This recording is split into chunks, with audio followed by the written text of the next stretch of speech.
All right. Thank you so much, ladies and gentlemen, for tuning in. We're coming at you live on LGM and LGM News and YouTube. In the studio today, I've got Daya. Daya and I have been working together over the last, what's it been? Probably 3 weeks now, probably. A few weeks now, yeah. Yeah, absolutely. We are preparing a online community to help men get reconnected with masculinity, and I'm sure that we can all agree that that's a much needed thing right now. It's as we watch these transformations occur in society and in the world, it's very evident that we lack strong leadership.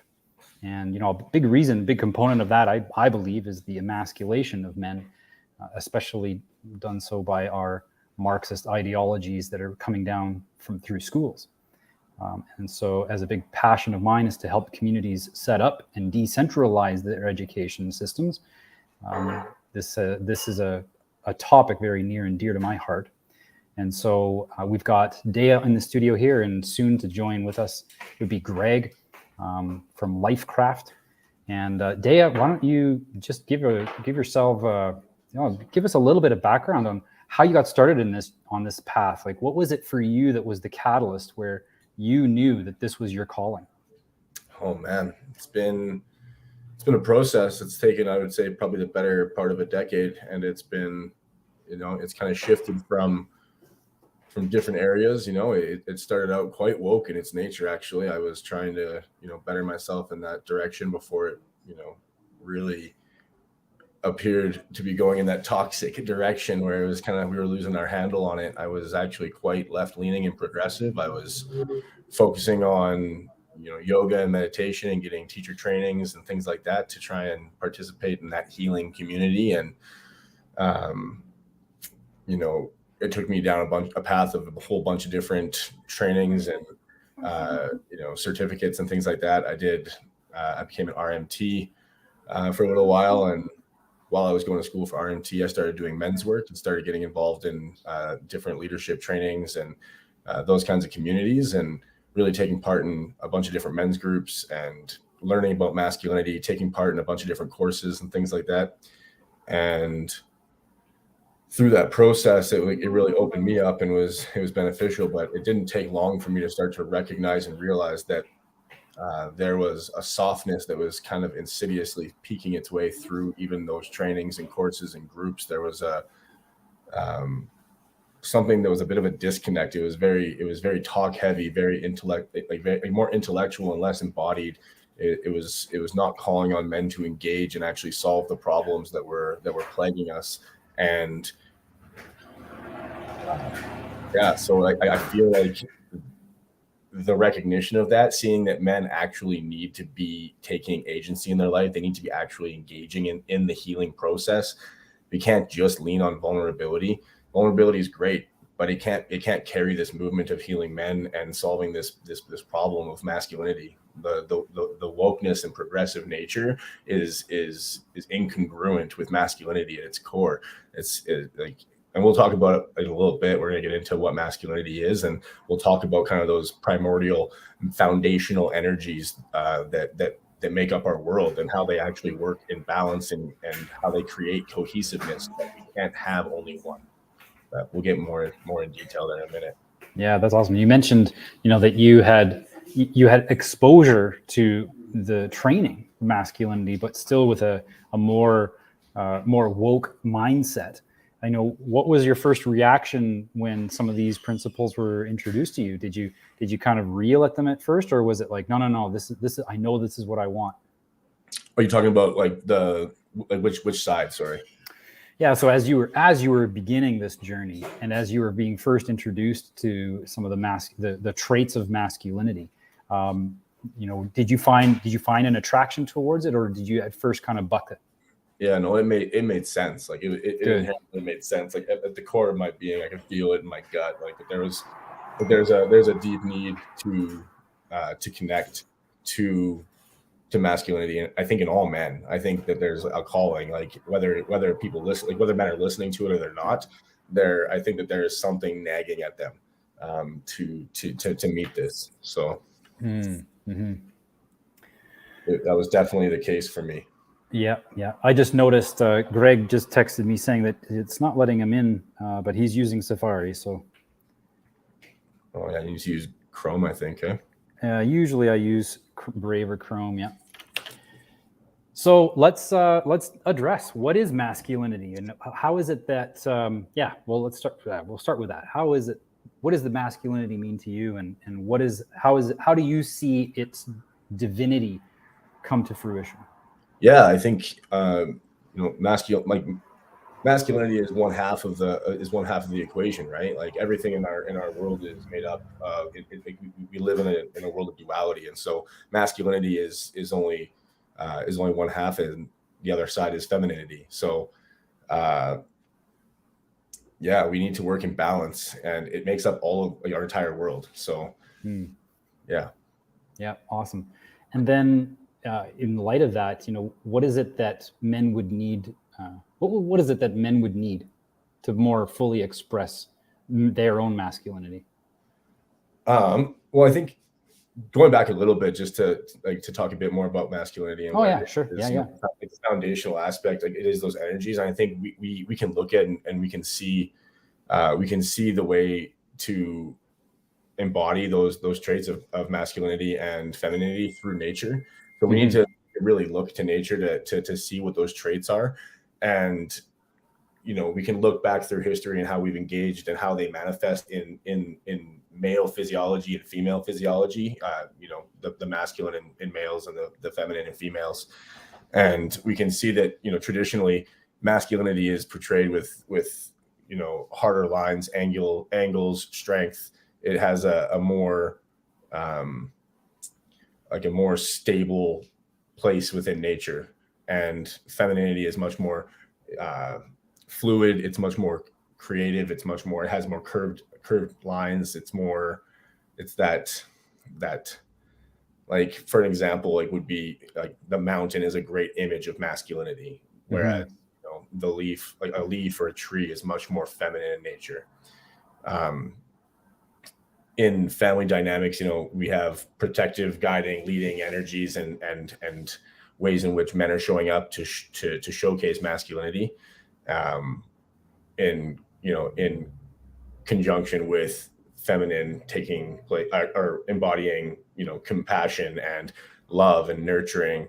And that's why we have the roles that we have in our bodies and our biological systems. Women are they're childbearing, they raise children, they take care of them, they love them, they nurture them, especially while they're young. And they're I believe that children are all inherently feminine in their nature for at least the first I would say probably 8 years of their life. There's a deep need for mothering energy and that loving compassion. And so that's where they get that from. And then as they start to move into those, the initiatory years of their life, where they're starting to move into puberty, they're going to start to need a bit more of that masculine presence, that guidance, that leadership, that testing to help them to prepare themselves for the world that they're about to enter as adults. Yeah.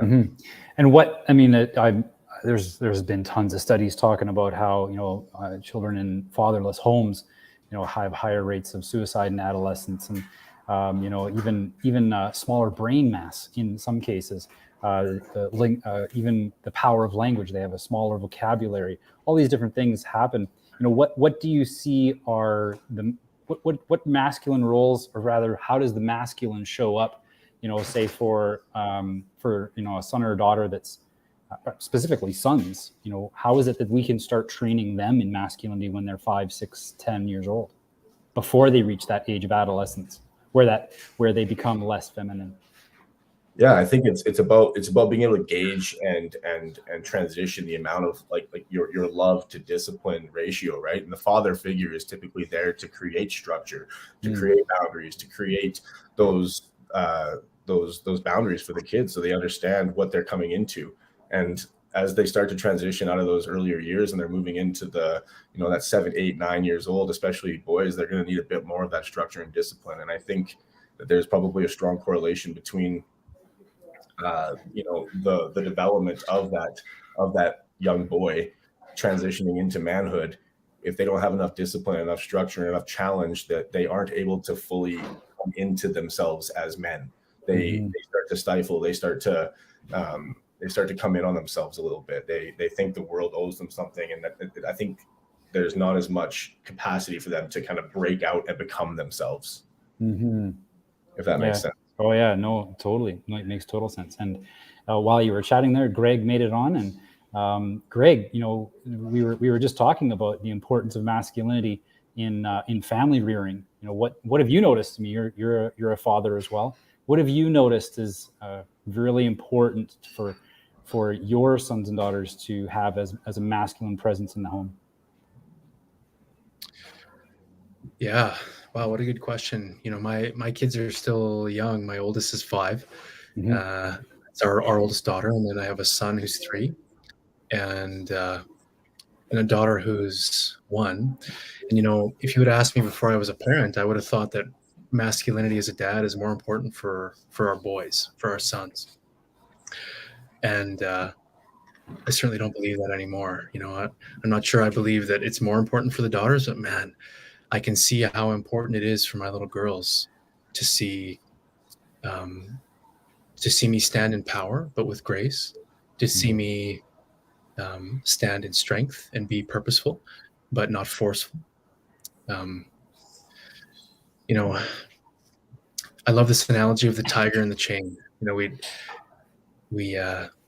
I see these tiger trainers, and they have their tigers on a chain, and they act like they trust the tiger, right? Like, well, this tiger's trained, I trust this tiger, but they don't trust the tiger, they trust the chain, right? Yes. And so many men in our world are afraid and powerless, and the chain that they have on is their fear of being their natural self, being who they are.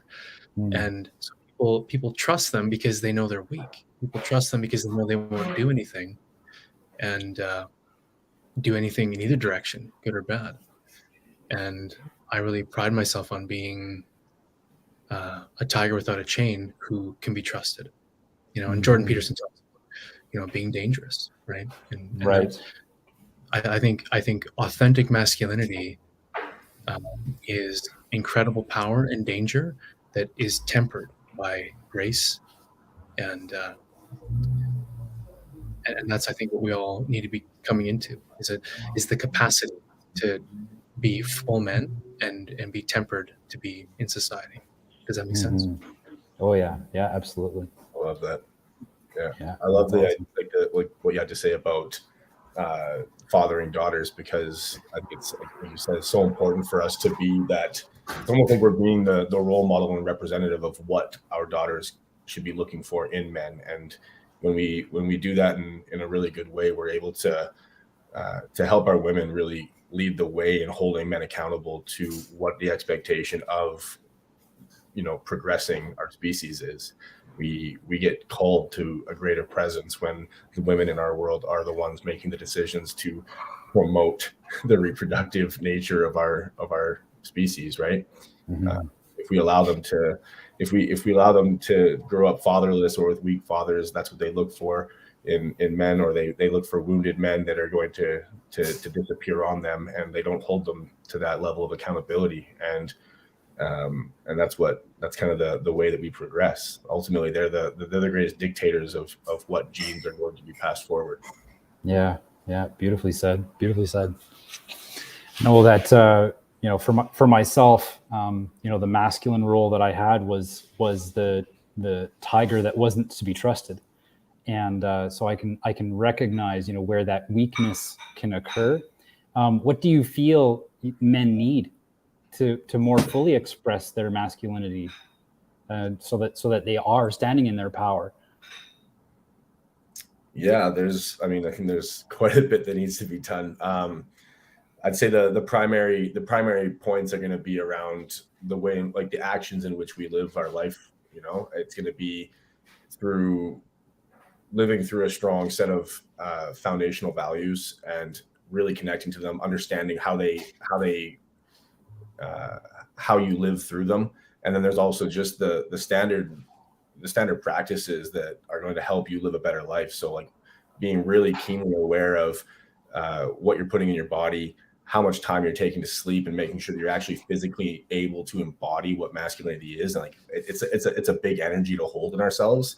And if we don't take care of our bodies, we're not able to actually be grounded and present with that masculine way, in that masculine way. And so, you know, we could talk for probably ever about the circumstances of our, you know, our diet and our nutrition and what we're putting in our bodies, and, you know, how much we're allowing, how much responsibility and discipline we're putting on ourselves to make sure that we're getting good sleep at night, making sure that we're, you know, taking action and going to the gym, being physically active, and building strong, muscular, you know, functionally strong bodies. And, you know, there's also there's other pieces like taking time to reflect, taking time to do the work to, you know, really honestly connect to, you know, our soul's connection and purpose on this planet, right? And I think there's a huge void in men's connection to purpose right now. So that's a big one. And I know, Greg, you probably have quite a bit to talk about purpose as well. And I know you've really helped me with connecting to my purpose, which is what brings me to ManCraft. And so, yeah, I'd love to hear you talk a bit about purpose. And, you know, I know we also have another connection to bring some awareness and some light on nutrition and the importance of that. Sure. Yeah. Yeah. You know, I feel like, you know, all the podcasts I've done recently, I'm really on this surrender kick. And so I feel like my answer to every question is surrender.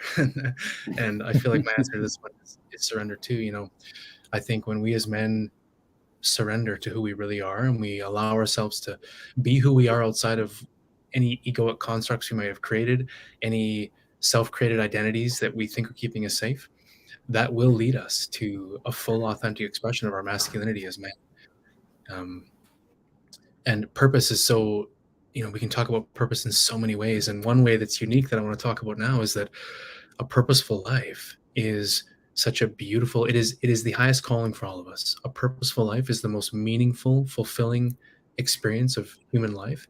And that's because the way we're built, when we connect with our purpose, when we connect with how our gifts and skills and passions and interests and our track of experience intersect, and then we stand in that place and we choose to bravely move love and energy through our gifts in service of the world in purposeful ways, we experience the highest levels of meaning and fulfillment available to us as human beings, and certainly as men, especially as men.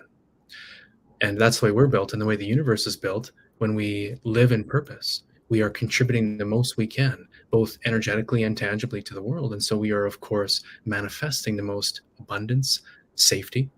And that's also very important for us as men, as protectors and providers and leaders in our society. And so purpose is quintessential, it's foundational to a path to full masculinity, a path to any fulfilling life as a man on this planet of Earth. And this is why we include it in what we do at ManCraft. And another thing that needs to be said, this is the unique bit. You know, we've all heard the saying, hard times make strong men, you know, make easy times make weak men, right? And a purpose-driven life is hard. A purpose-driven life is gritty. It requires an ongoing process of surrender. It is a roast, but it is a beautiful, meaningful roast. And when you're living a purpose-driven life, you never run the risk of being disconnected from the beautiful truths of grit and strength. You never run the risk of falling into a very easy life where you can become prey to really bad ideas that we see in society now. You know, a purposeful life does not allow those to germinate, because bad ideas lead to destruction. But in a very easy society, you can hold bad ideas for 20 years before you get a collapse. And that's what's happening in many ways now, right? Life's become so easy that people have been allowed to hold bad ideas without destroying themselves. And but that runway is not infinite. So purpose is a beautiful, beautiful place to live your life as a human being. It's not the easiest place to go, but if you've tried living an easy life, you eventually realize that there's not a lot of meaning there, and you're ready for something real, something raw, and that's why we include purpose in everything that we do. I love that. Yeah, that's really beautiful. I know for myself, recognizing that purpose is actually kind of scary at first, and in fact, there's I think it's primarily because of beliefs that one has about themselves and what they're capable or not capable of. What do you think, for someone who's in that position, because we see this reflected in today's society where men are not stepping up, men are not taking that initiative. They're not leading, right? They're actually just following whatever someone else tells them what to do. They don't even form their own opinions many times. In fact, I've had it many times where men, people, I should say rather, the male species would come to me sometimes and ask my opinion on what they should do. And I'm reminded of Benjamin Franklin in this case, where he said, because he co-wrote the Declaration of Independence. He built he basically engineered the postal service. This guy was a great man. And one time, someone asked him in a pub, what is it that I should, I'm a poet. What is it that I should write? And Benjamin Franklin said, well, a poem. and the guy was like, you did all these amazing things. You co-wrote the Declaration of Independence. You've written an autobiography that has shaped the lives of many a man here in America. And all you have to say is a poem? And Benjamin Franklin said, yeah, well, the reason I did those things because I didn't ask anybody what I should do. I just went and did them. And that speaks to what you were talking about, Greg, about the surrender. Just go and find that, if you've got a calling and it's something inside you, move towards that. Or, a great terminology that I've heard you use is lean into that. We don't need someone's permission to determine what we do with our lives. That's something that comes from within. But what do you feel would be a path that people need to take in order to get to that point where they feel comfortable in leaning forward, where they feel like, who they are is sufficient, is enough? And I'll let either one of you take the answer there. Who wants to go first? I feel like you're on a roll, Greg. Okay. Sure, buddy. I can lead this one. So, and I do definitely want to hear what Daya has to say about this, because I know he's got some good thoughts on this. So, I should preface this by saying that I've become quite a spiritual person. As a young man in university, going through medicine, I was not spiritual at all. And in fact, anti-spiritual. Acupuncture was hokey, and I just couldn't see the value in any of that. And of course, my life has led me some big pivots that has got me doing this work. And this work has brought me into connection with people's souls over and over and over and over, thousands of times. And so I've become a very spiritual person, and this is how I see the world. And I now believe that we are all beautifully unique souls, and we come to Earth to learn the lessons that our soul is ready to learn. We are all on this process of ascension, and the lessons that we learn, they roast us, they marinate us into higher and higher levels of understanding, grace, fullness. They bring us closer to, ascension, to understanding the truths of the universe. And we choose our lessons before we come here. And that's important, because nobody would come down here, and once they're a human being, nobody would order off the menu the things that we really need, right? If we could make the order once we got here, everyone's life would be rainbows and sunshine, right? But of course, our soul understands that what our human mind interprets as very difficult and should be avoided is actually the rich stuff, the good stuff. So I'm laying the foundation here. The path forward is, again, surrender. But what brings us to that place where we're ready to embrace the work, embrace that gritty journey, is a little bit of suffering. If I can say this, getting your nuts kicked in a little bit, it roasts you to a place where you realize you marinate into the truth of who you are and what you're here to do and be. And I've discovered that there is no unnecessary suffering ever. No human being has ever suffered for a single moment more than they needed to. No human being has had a difficult experience that they didn't need. When we surrender into the lessons, when we learn the lessons, they're gone. And we're on to the next step on our spiritual staircase, whatever that is.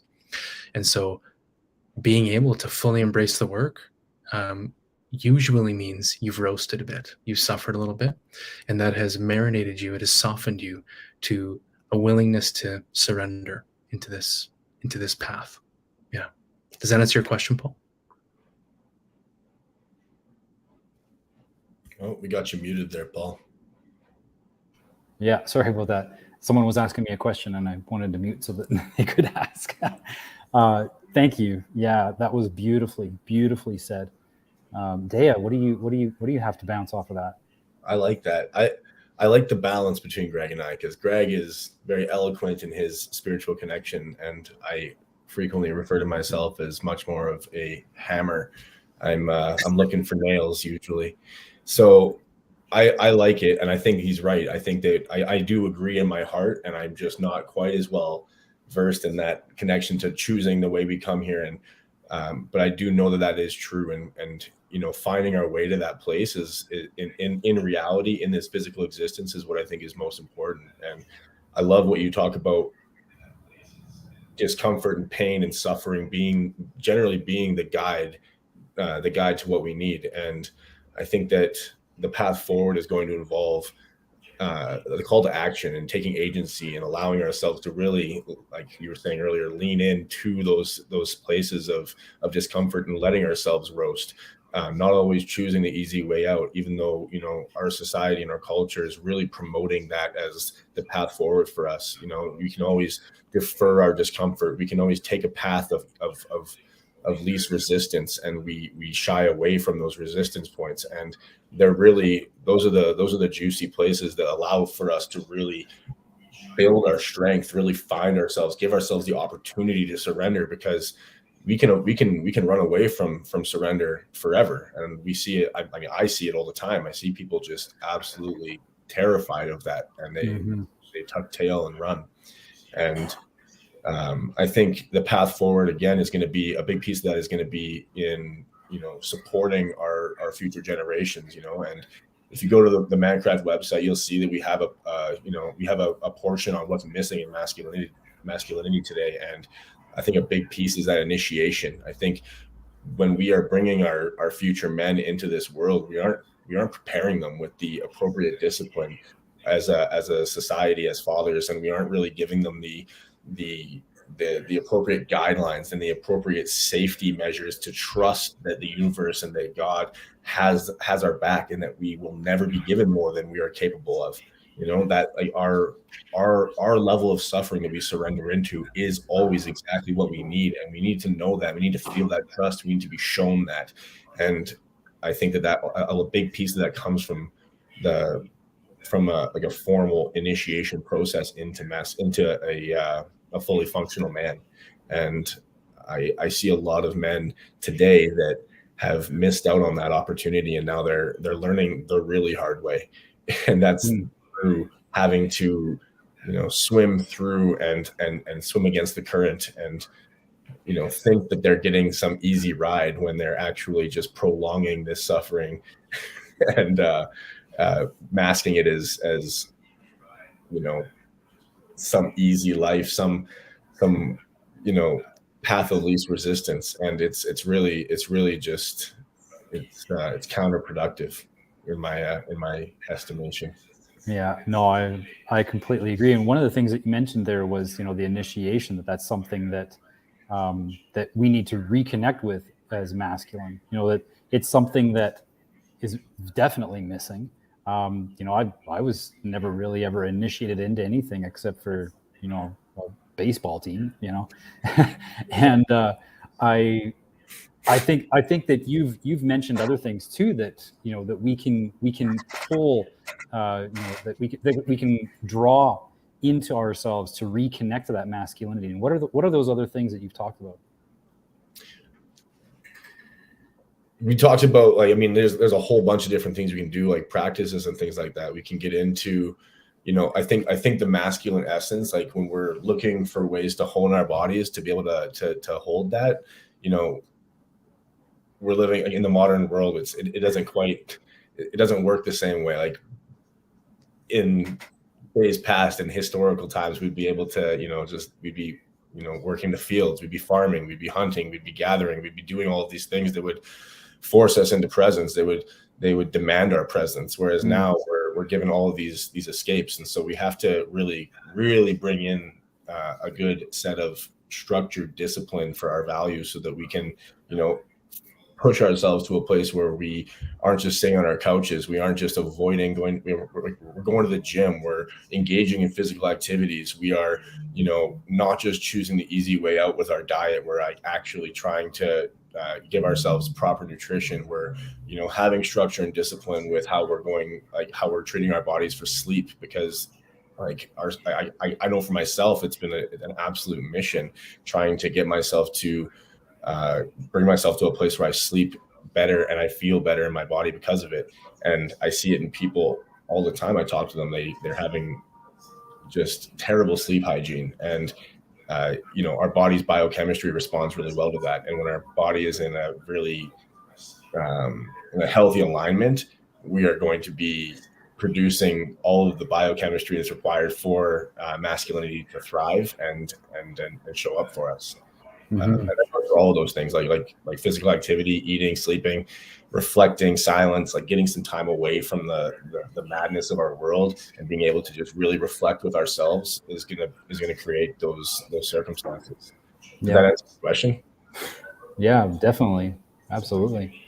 Greg, do you have anything to add to that? What is it that you found, especially in the work that you're doing? You've been providing help, therapy, and guidance, mentorship to several men. What is it that you notice that when they reconnect with whatever it is that they're reconnecting with? What have you noticed works best for them to recognize that masculinity that is always present, just kind of dormant or maybe forgotten? Yeah, I think most people alive today, especially around our age, have spent the majority of their life being programmed by a social narrative that is to some degree anti-masculine. And so it's really accelerated over the last few years. But, we've all experienced, even as young kids, the dad jokes and the dad bod jokes and that kind of stuff. And there's a little bit of self-deprecation that's healthy, but there's been a bit of an erosion of pride and pride and masculinity. And so honestly, the biggest piece, I think, and the starting piece, the wedge to start with, is education, helping men understand that the conscious frameworks within which they're interfacing with the world and the way that they're grappling with ideas is informed by bad ideas that they've taken on through society. And of course, the work that we do here is mostly with the unconscious mind, right? We help people with deep behavior change and we work with deep trauma. But when you pair that with an adjustment of conscious perception, it's a really powerful synergy. And so I actually think that the first step is helping men understand that the way they've been seeing themselves and what it means to be a man and what that means, like, is it okay to be a man? That's the first step to reconnecting men with their masculinity, helping them understand that there's a way to make sense of this that requires you step outside the mainstream narrative. And when you do that, you experience a level of peace and clarity on who you are and how you can exist in fullness on this planet as a man. That is your birthright. Yeah. Yeah, beautifully said. Beautifully said. And you know what? Yeah, I could talk about that for a while too, just because of how how much of a transition I'm experiencing. The more that I can reconnect with that masculinity, the more that I can be okay with myself. Going back to the pain, going through the suffering was actually necessary. There's even a correlation, even a parallel to what the whole world is experiencing right now, and the pain and suffering that it's enduring is necessary. In fact, it gets us to be more real with who we are. and we get to discover what's on the other side of that as we get more honest with ourselves. It's beautiful. Yeah. I love that too. It makes me think of when you say, is it okay to be a man? And it makes me think of that Jordan Peterson interview I saw where he says it's necessary. Like, it's not just okay. It's actually it's a necessity. There are like foundational roles and jobs and tasks that must be done by men, and they need to be done by men that are embodying, that are present in in their masculinity. And, I think that's going to be a big piece is getting our young men and boys prepared to be honored, to be masculine presences, to be men, and to feel what that responsibility is. Like, to understand that when you are a man, you have a responsibility to your family, to yourself, to your culture, to the progression of your species. Like, there is an obligation. Yeah, beautifully said. Now, earlier, I know this already for myself, but for the viewers here, earlier you were talking about the importance of nutrition.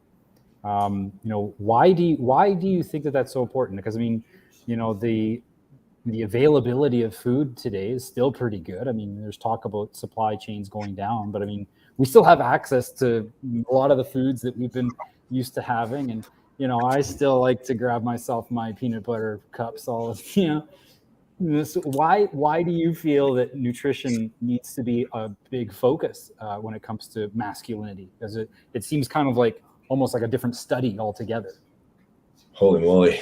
I mean, I'm still learning quite a bit on this, and I'm by no means a doctor or have the same level of education that Greg does on this. So mostly I'll defer to him, but I have been reading and listening to quite a bit on the history that has brought us to this place where we are being attacked at a biological level via our diet, and all the way down to, I think ultimately for me, like, the thing that's been coming is this turning point when we hit the Industrial Revolution with the quality of our food, and when we started to process and we started to try to feed a significantly larger population, and we started to notice that the nutritional quality of the food that we've been receiving for the last couple hundred years has just been depleting year over year, and we are no longer getting the same level of nutrition. And so we're noticing things like,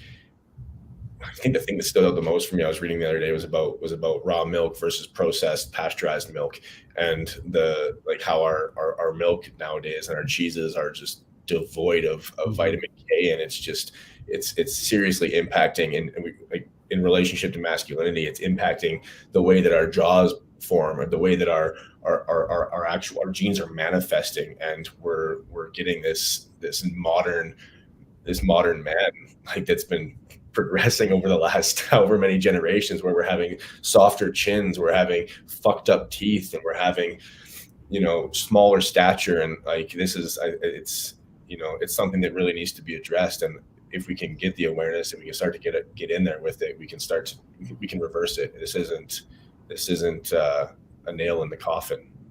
So is there, do you see is there a direct correlation between, say, good nutrition and higher levels of testosterone, where men actually feel more masculine and accomplishing more with their life? Yeah, I think there is, and I've heard people talk about it in that way. Again, I have to defer to people that are more educated in this area. So maybe Greg, you could take this. Yeah, because I do think that our testosterone levels are absolutely impacted by the diet that we ingest. Yeah. Greg, yeah. What do you have there? I know that one of the first times I met you, my first introduction to you involved nutrition craft, and so what is it? How do you feel that nutrition impacts masculinity? Yeah, in so many ways. So I'll speak really briefly about nutrition craft, because the founding of nutrition craft is relevant to what we're doing here, and as a clinician, I got to see every single day how poor nutrition puts a ceiling on your mental health. It is metaphysically impossible to have regulated neurochemistry, to have stable mood when your body is in a state of systemic inflammation and when your body is malnourished. And so I began years ago selling grass-finished beef, and especially grass-finished beef organs, to clients at cost. Because beef gets a bad rap, completely undeserved. It is a superfood for us as human beings. The anthropology is very clear on that.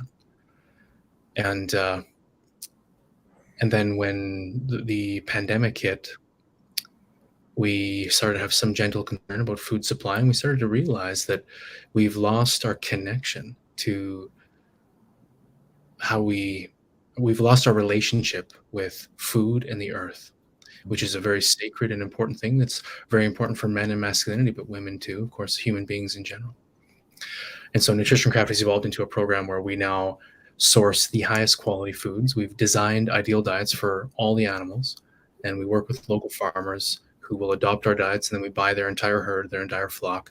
We support them setting up the infrastructure required to deliver proper diet to their animals, proper conditions, ancestrally consistent conditions. So this is where I wanted to get to with this. We're reaching a point where society is going to go through some big changes here, and we are going to lose a lot of the tech and a lot of the futuristic type of stuff that we've been heading towards, and I believe we're going to return to more ancestrally consistent and simple ways, which is a win for all of us. I think that we experienced the most fully human life in natural balance. Human beings have lived on this planet for a very long time. We've been evolving from our nearest primate ancestors for about 5.5 million years. And in our modern world, we tend to live under these illusions that our lives were garbage until a recent modern history. And we also tend to live under the illusion that until 1999, men oppressed women in every way. And it was a disgusting patriarchy. And so nutrition ties into this, what we're doing here, because we understand that men and women, as men and women, have collaborated beautifully, have beat back the catastrophe of difficult human experience for a very, very long time, millions of years. And we see evidence that the ancestral lives we used to live were tremendously meaningful, beautiful, and rich. And so today, depends how many tinfoil hats you wear, but there's been an aromatization of our water supply and our food supply. Men are exposed, this is a scientific fact, men are exposed to very high levels of estrogens, progestins, and estrogenic mimicry. And we know this. We it's in the waters. We know that the percentage of fish and amphibians is creeping more towards the female, heavily weighted towards the female. And we see evidence. There have been many documentaries made, many studies published. Men's testosterone levels are lower, and this is indicated in many of the biomarkers that we use as a proxy for testosterone levels. And it's also indicated in the subjective reality of masculinity these days. This is not good for us. So nutrition is very important, and parallel to nutrition is being intentional and being cognizant of how you source your foods and your water. Because again, if you're wearing tinfoil hats, you know that there are forces at play that don't want men to be men, and frankly don't want women to be women either. They want us to be confused, and they don't want to see strong families, which can create strong communities, right? So nutrition is very important for us as human beings, and it's certainly for us as men. Yeah. Yeah, beautifully said. Beautifully said. Anything you want to add there, Daya? No, that was pretty much bang on. Yeah. Well, that definitely helps a lot of people recognize that connection. Masculinity and nutrition play hand in hand in the same way that nutrition and femininity play hand in hand. We had an opportunity to go over nutrition craft, that specific work that you do, Greg. But let's go back to ManCraft and the offering that you guys have that's on the website. We'll go through the website later. But ManCraft, the organization, the mission that you guys have, what is it that you guys are doing, and how is it that we can get direct people to get involved? Yeah, with the call for men to be stepping more into their masculinity, to start to live through these roles, we've designed and we've created ManCraft 1 as our flagship offering that we're going to be unrolling here, and we have our first retreat coming up on May 26th, and so coming up pretty quick here, and it's essentially focused around almost like shaking men into this into waking up into this reality that we're currently in. And we do that by starting with a 4-day retreat where we can really get out into nature. We can turn off the noise of our day-to-day lives and just kind of give ourselves that start off point. And then from there we're going to move back into our lives. We're going to be able to start our journey on Purpose Craft, and working Purpose Craft, we're going to be moving in. They'll be having a session with Greg where they can start to move through and find that clarity of their purpose, and start to really move through some of the barriers and boundaries that they may be experiencing, and that'll be about a 12-week process. And throughout all of that, you also get access to the ManCraft community, and from there, we have our weekly online men's group called The Forge, where you'll be able to engage with men and start to work through all of everything that's coming at you in your life, and start to really reinforce what it means to be a man. We're going to have a whole bunch of different talks and series and dialogues that are going to really encourage you to engage in the process of what it means to step into that masculine role in your life. And yeah, that is going to be the ManCraft 1 offering. Currently, if you go to the website, the community is in beta right now. We're going to be launching fully next week on Monday, but you can go and you can sign up, and we're going to have a roundtable coming up this Friday where we're going to get as many people involved as possible, just to get some dialogue about what the solutions are. It'll be very similar to tonight, except we're going to get more voices in, because I believe that it takes a tribe. And I have my own views and opinions about what masculinity is and how it functions best in the world, but I don't have all the answers. And I think it really requires all of us to step in together and, take part in that conversation. We grow, we become better, we create more cohesiveness. We really march forward in our vision as a collective that way. Yeah. Greg? Yeah, maybe I'll just add really quickly, Paul, if I can. ManCraft is it's a very, very diverse and very high quality collection of seminars, content, mini courses, programs, events, all geared towards supporting men into becoming the purpose-driven, self-empowered protectors, providers, and leaders that our families deserve and our communities deserve, and that we deserve as men. And ManCraft 1 is an offering that is a one-stop shop. So if you're somebody who has been feeling like there has to be more to being a man on this earth, if you've been feeling suddenly a lack of ease around how you're showing up for your partner, your spouse, your kids, or in your life, in your job, if you're feeling a loss of motivation, a loss of clarity, then we created ManCraft 1 for you. And ManCraft 1 is, as I said, a one-stop shop. It's a complete process for bringing you in what I believe to be the most powerful and efficacious way into the authentic connection with your masculinity, which is your birthright on this planet. And so our Purpose Craft course is included in ManCraft 1. This is a course that leverages our deep trance work and many other esoteric systems we've developed along the way to bring men into an intimate connection with their soul's purpose in this life, and along the way bring you freedom from any self-limitation, any fears, any phobias keeping you from fully expressing that purpose in the world.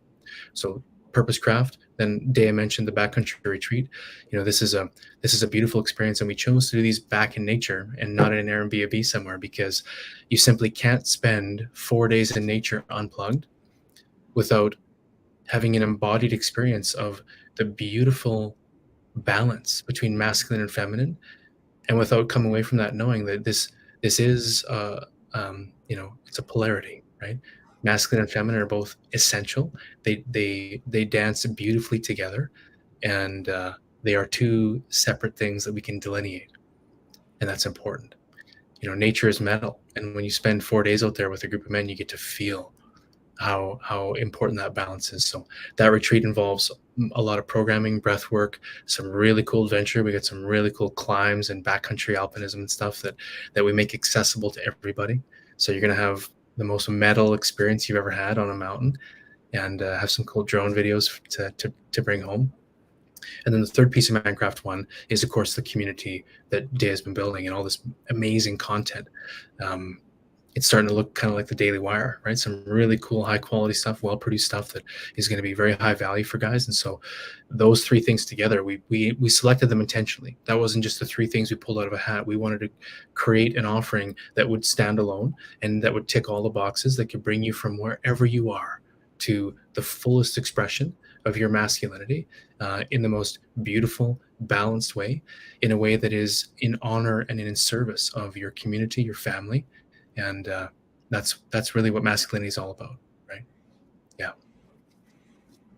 Beautifully said.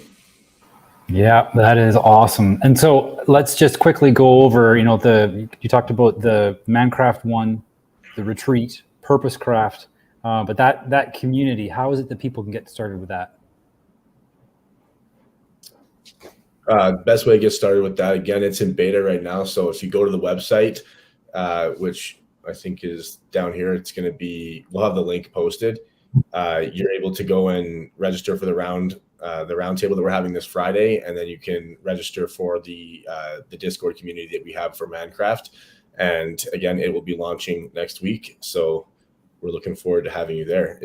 We have two different sections for it. So we have the approach section, which will be free content that's available for everybody. So if you're just wanting to get in, have a look around, gain some resources, we're going to have reading lists, podcast lists, a section for you to introduce yourself to the community, which is actually one of the requirements that we're going to have. It's call to action. It's going to be calling you into that masculine presence. We want to know who you are. We want to know why you're here. We want to know how we can best support you and how you're planning to support the community as well. Because, as men in our masculinity, we should be called to service within our communities.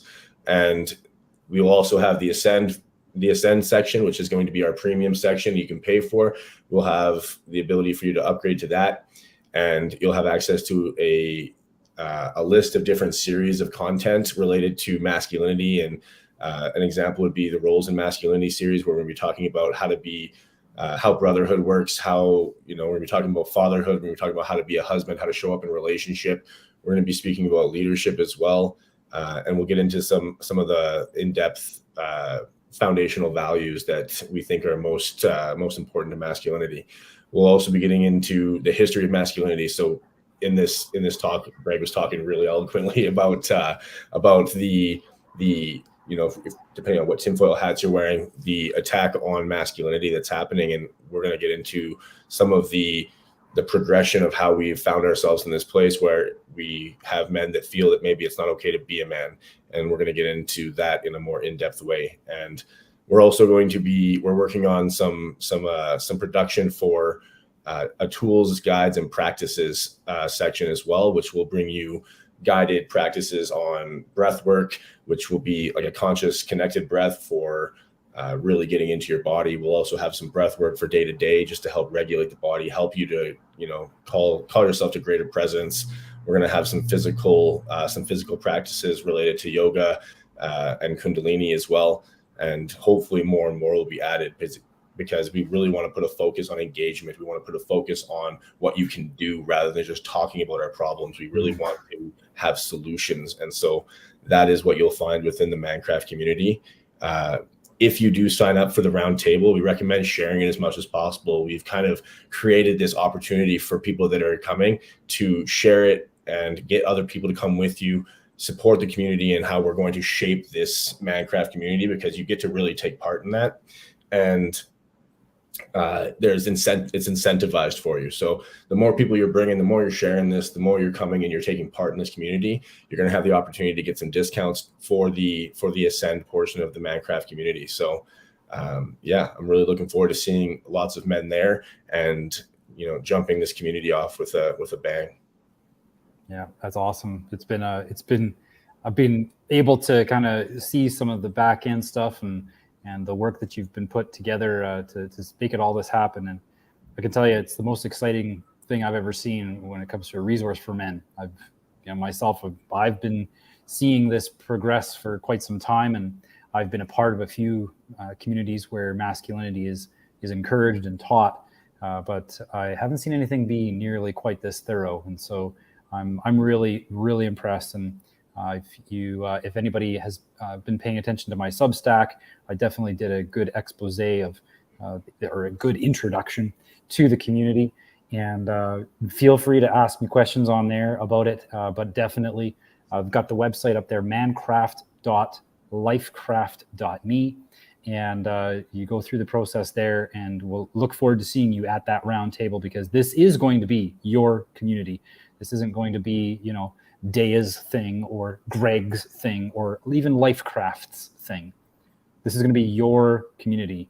And so I can tell by the heart that Daya has put into that community that that's his intention. He wants you to be there and be a contributor to the shaping of that movement.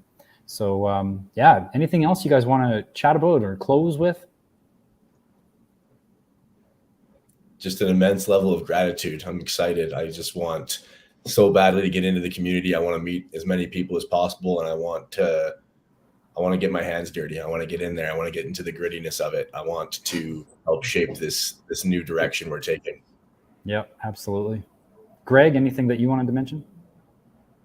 Yeah, I'll echo Daya's gratitude. You know, I guess I'll put the second bookend in place on surrender here, and the stuff that we've been building with Lifecraft, all these little projects. They're the kind of thing where we feel this call to build, and we surrender into that, and we're not really sure how it's going to work or if it's going to work, and we choose to surrender. And we build and build, and then when we're finished building, we lift our heads up and we realize the world has shifted and it's ready to receive what we've been called to build. And this is one of those.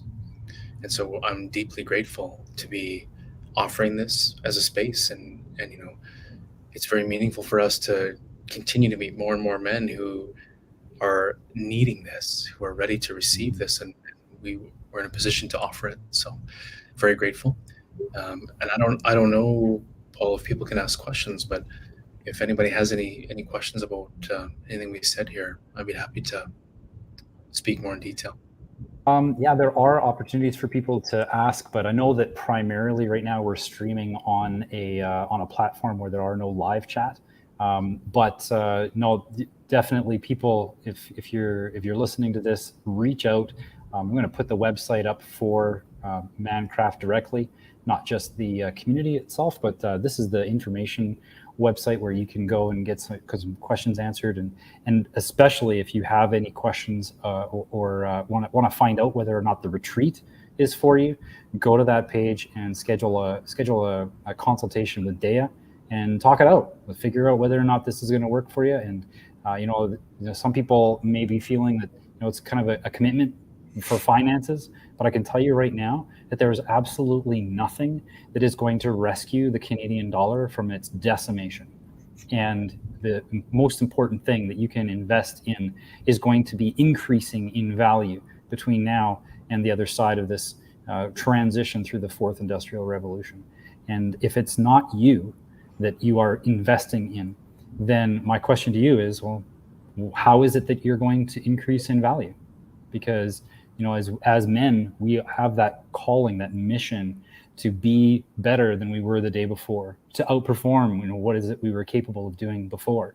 And it's not, you know, out of a need to prove ourselves to anybody, but rather to have that fulfillment and to have that that discomfort in growing outside of our comfort zone. And so I really encourage you to take a look at this as an investment. This isn't some getaway. This isn't some sort of a holiday. This is actually work, and we have this work to do so that we become prepared for what's coming next. Beautifully said. Awesome. Well, thank you so much, gentlemen. We're at the 1 hour mark. I want to reiterate to everybody, please reach out to either Daya or Greg at the lifecraft.me website. Book your consult. And definitely check out that community. It's free, for crying out loud. Just go and be a part of that, and make sure that you are engaging with us, because the more that you're engaging, the more you're going to get out of this. So whatever you put into it, you're going to get out of it. Yeah, absolutely. So, yeah. Awesome, gentlemen. Well, have a good rest of the night, and we'll see you bright and early in the morning. Take it easy. Appreciate it. Appreciate it. Yeah, you betcha. Take care.